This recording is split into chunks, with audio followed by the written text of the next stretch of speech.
Army lieutenant who becomes entranced with the lifestyle of the American Indian in the epic film Dances with Wolves. It's one of the new movies we'll be reviewing this week on Siskel and Ebert, along with a review of the new Disney animated feature, The Rescuers Down Under, their first one since The Little Mermaid.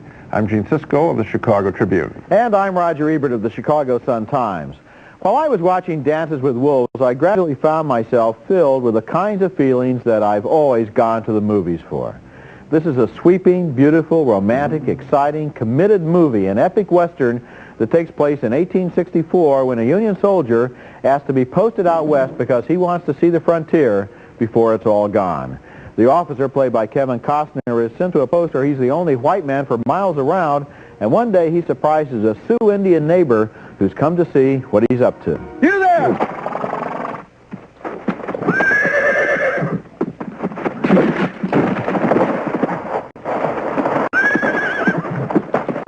That's Graham Greene. A key performance in the movie is Kicking Bird, one of the leaders of the tribe. That first contact is followed by a more official meeting in which Kicking Bird brings another tribal leader, Wind in his hair.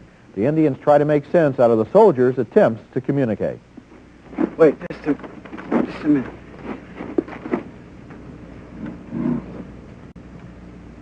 What's it gonna need? Here.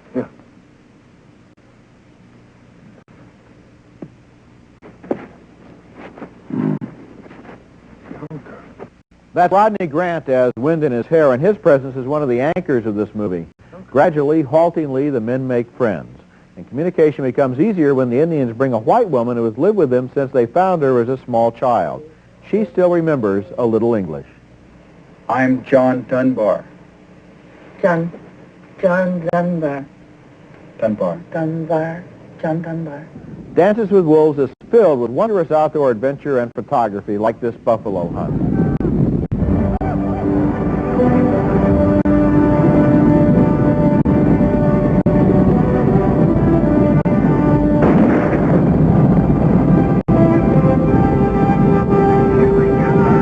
And that magnificent scene is typical of this whole movie. Kevin Costner not only stars in Dances with Wolves, but he directed it too. And this is an enormously impressive job of filmmaking, especially for a first-time director. He seems absolutely assured throughout the epic sweep of this film, and he has the same sort of love for the Western form as the old masters like John Ford. What sets this movie apart is its respect for the Indian characters and its attention to the daily details of Sioux Indian life. Usually in traditional Westerns, the Indians are forced to speak some kind of dumb pidgin English like me heap big Injun chief or something. Here, it's the white men who feel the lack of language, and this is the first Western I can remember where the actual sounds of Indian speech are heard on the screen. The spirit behind that decision is one of the many reasons this is one of the year's best films. I'm sure we're going to get people writing in that there are other films. I remember seeing, even I think in A Man Called Horse, Roger, where there were other subtitles. Oh, that's good. Okay. But let me say straight out, this is a great film. We had been knocking music a couple of weeks ago with Quincy Jones, too much music. The score by John Barry there is really beautiful, and that should be mentioned. But I have to give credit to Kevin Costner. I thought the connection you were going to make was very much like the same kind of love that he had for baseball, another American tradition, in Field of Dreams, is the effect for the West here, the whole horse culture, and for the American Indian. And there's a great shot, my favorite shot in the whole movie, is an odd one, I think. He shows a dying Pawnee Indian. There's a confrontation between the Sioux and the Pawnee in this picture. They're not all just all good Indians. And a Pawnee brave dies with a cry. And I felt in that moment it was like I was watching a piece of great sculpture, ironwork, that this was the death cry of this whole culture, and that's what the movie is all about. He says after that battle, he says, for the first time I knew who I was. His Indian name is Dances with Wolves. He said, I never knew who I was before, but now I know who I am because I did this in order to defend something I understand. You talked about this being the kind of film that you go to the pictures for, this kind of experience. And that's exactly right. This is when you just sit back. It goes 3 hours. It's not long at 3 hours. Good movies are never long. It's a wonderful experience. Yeah. Okay, next film, and it's the new romantic musical film from the rock star Prince. It's called Graffiti Bridge, and it's quite awful. An extended music video about a battle between two musical stars over their respective nightclubs, their approach to music, and also over a beautiful woman. Prince plays a character called the Kid, modeled after his character in his first movie, Purple Rain. Here he is performing at the club.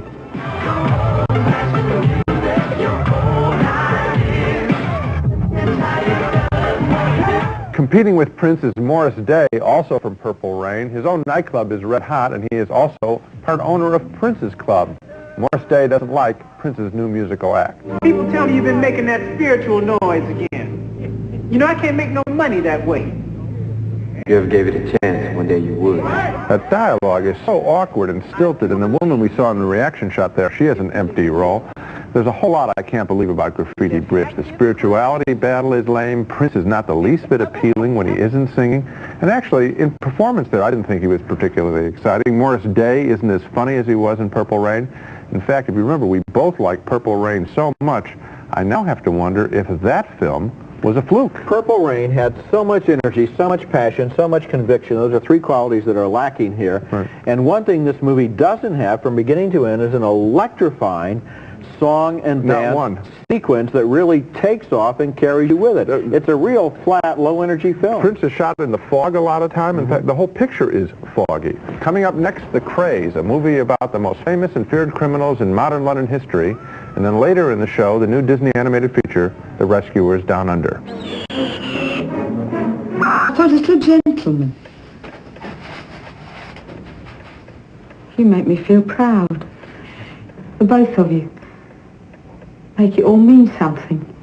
The Kray twins were the most violent criminals in modern British history, but the strangest thing about them was their close relationship with their mother. And you saw her there, Violet, played by Billy Whitelaw, as the doting Cockney mom whose boys could do no wrong. One of the most chilling things about the new movie, The Krays, is the contrast between the violent crimes of the Krays and their desire to be treated like gentlemen. Their business in the early 60s was a simple one. They sold protection in the East End of London, and mostly it was protection against themselves. British crime was more genteel before the Krays came along. They were more on the American style, and in fact, they actually tried to set up a connection with the U.S. Mafia. They're played here by two brothers, Gary and Martin Kemp, rock stars from Spandau Ballet. I love London. It's so wonderfully dirty. And the Beatles. I adore the Beatles. You know the Beatles? No. I believe they know us. They were playing in the big leagues, but they always came home to Mom for her approval, and Billy Whitelaw's performance is one of the most chilling things in the movie. You spent your whole life lying and cheating, and what have you got to show for it? An armchair full of mothballs. Go on, I dare you. Only if you do, you better kill me while you're at it, Charlie Cray. Because I swear on my mother's life, I'll slit your throat while you're asleep. Most true crime movies are obsessed with facts and details. The Krays is more obsessed, I think, with relationships, with the way the boys related to their parents, to a brother, and to the romantic partners that they hounded and badgered into hostility. There's no doubt about it, the Krays were sadistic and evil men, but what made them that way, and what made them so much more successful than the average East End hoodlums of their same generation? The movie seems to argue that behind every successful criminal stands a good mother. You have a smile on your face now, and I wasn't smiling too much when I watched the picture. They were frightening. I think that what makes them dangerous, in addition to the mother, is that they were willing to get knives or swords out. I mean, that's what is shocking, is the close-in combat.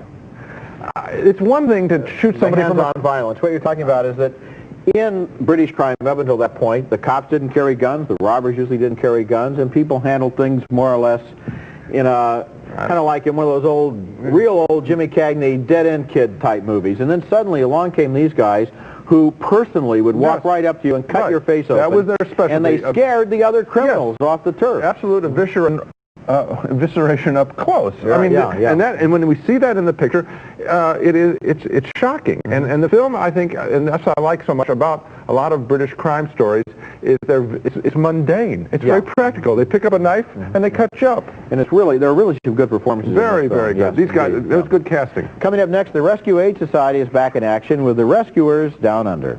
There has been a kidnapping in... Don't ever do that to me again! You're looking at a scene from The Rescuers Down Under. That's the latest Disney animated feature, their first since The Little Mermaid. This is more of a rousing adventure film than a sweet fable, but it's exceedingly well drawn and written, featuring the story of a boy kidnapped by an evil Australian bounty hunter. It's all over, boy. Your bird's dead. The bounty hunter wants to capture a rare eagle that has befriended the boy. Here's a beautifully drawn flying sequence.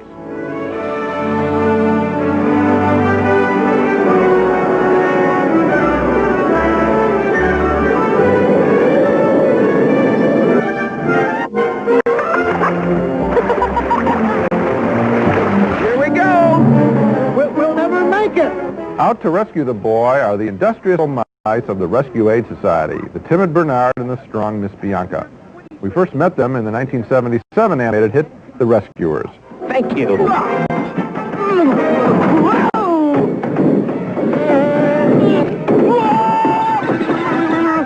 The adventure in this film is really quite rousing. The boy dangling over alligator-infested rapids, the eagle and its 3 eggs in danger of being attacked by a giant lizard. The poacher is a shocking villain, too.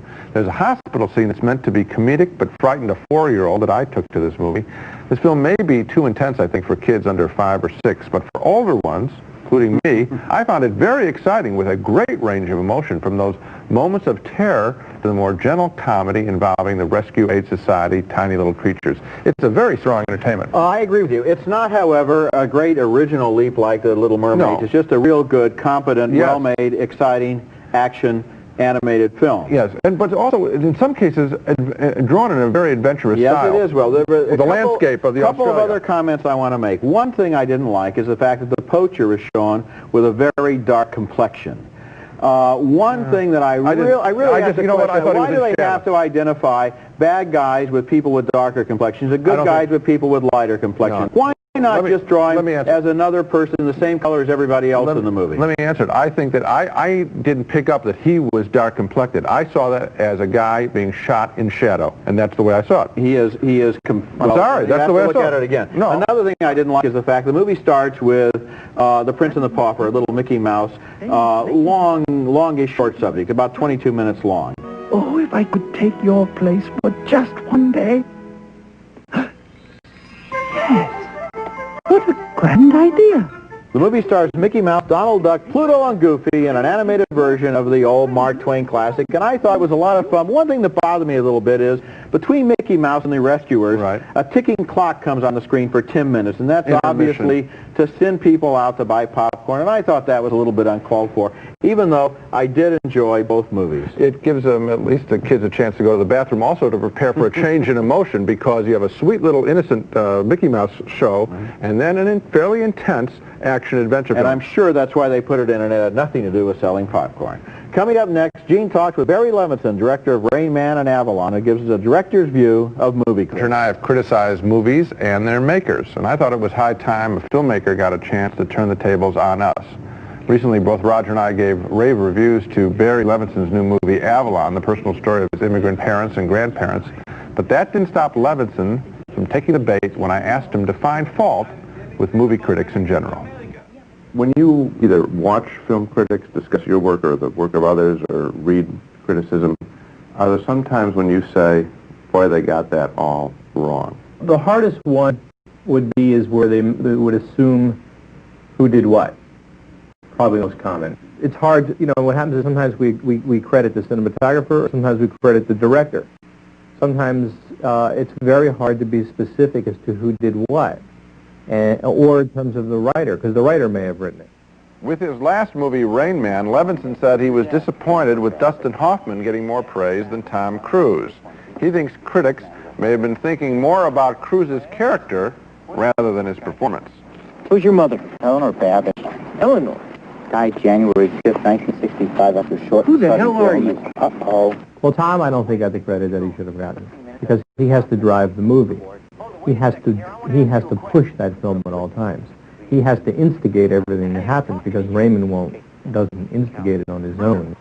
Sometimes the degree of difficulty for a performance may be much greater, and that actor will never get the credit because that character is not all that wonderful. In addition to that, Levinson believes that most critics review the movie they would like to see made more than the one the director has made. You got the name. Wyszynski. It's the name. You're getting reviews of Avalon now, and what do you, as you look at them, what do you secretly say about the critics? They want the movie to be their own view of it. So you can say, well, the immigrant experience, or what happens to the struggle of the immigrants? The immigrant struggled, and yes, they did, but this story is not dealing with the immigrant struggle. It is really dealing with a next generation story. Worse than that, according to Levinson, is the critic who he believes has a personal vendetta against the director. That's what he thought was going on with the fine critic Pauline Kael. in her harsh treatment of his film Tin Men, which was about aluminum siding salesmen in Baltimore. Tell me, where's it written in the Constitution where it says a man can't hustle for money? Huh? Where's it written? The entire review was how the Tin Men should not be called Tin Men, they're Shingle Men. And this whole review went on about the Shingle Men. Now, there may be Shingle Men, I'm not familiar with them. This is the story of Baltimore aluminum siding salesmen who were Tin Men. This person kept talking about Shingle Men. And there's an arrogance to that. The things you seem to be saying about critics are they can't tell who did what and who deserves credit for what, and they try to put their story, have the movie be their story rather than the story that's being told. Those things are pretty serious charges which would tend to invalidate criticism almost in every facet. You want to stand by that? I think, yes. I think what happens is, look, it's an imperfect system. I mean, criticism is imperfect by the nature of the fact that it's criticism. If you really want to do valid criticism, I don't think you can necessarily watch it just like you watch some kind of, popcorn piece. You may have to watch it a second time if you really want to get into the criticism of the movie, because some of them are so filled with so many ideas that you can't really do a valid criticism on it.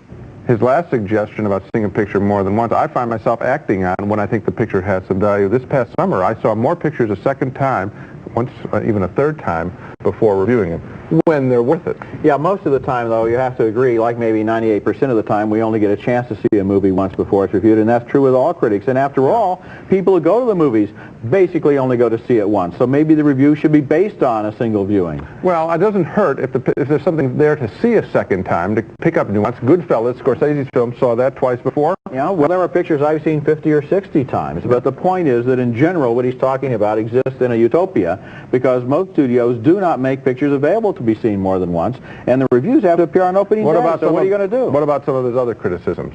One thing that he's right about is that critics in general do not know where to place the credit or blame. Was it the director, the cinematographer?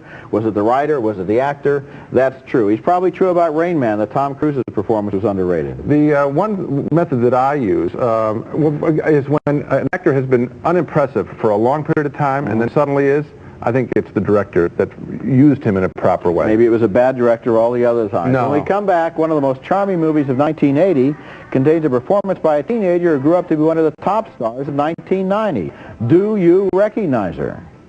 I rediscovered a movie I was charmed by way back in 1980, a low-budget musical called Junior High School that uses song and dance to tell the story of the traumas of those in-between years. This little movie is funny and charming from beginning to end, but when I liked it so much 10 years ago, little did I know that one of its young stars would turn into a superstar. Can you recognize her here at the age of 14? What would you do if David I just thought, so would I. That is Paula Abdul showing some of the same talent that later made her famous. But I'm not recommending Junior High School simply because it contains an early performance by Paula Abdul. I like it because it's a really entertaining short subject, 45 minutes long.